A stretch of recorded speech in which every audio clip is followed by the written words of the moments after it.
je comprends ce que je vis. Je comprends même ma souffrance.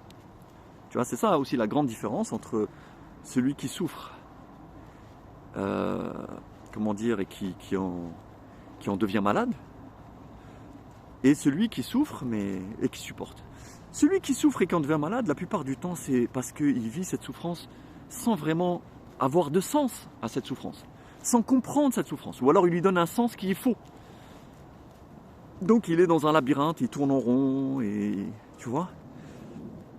Alors que celui qui a compris sa souffrance, qui lui donne un sens, et qui, c'est pas il lui donne un sens, c'est qu'il comprend le sens que sa souffrance a. C'est-à-dire qu'il comprend l'origine de sa souffrance, il comprend dans quoi elle se situe, dans quoi elle s'inscrit, dans quel contexte elle est, la conséquence de quoi elle est, et le prix de quoi, en fait, ta souffrance devient le prix de ta conscience. Donc à ce moment-là,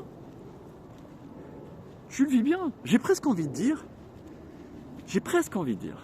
que tu peux être heureux en souffrant. Voilà. Quand les autres, la plupart du temps, sont malheureux sans souffrir.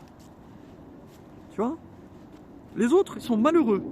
Mais sans souffrir, ils peuvent être malheureux dans le plaisir.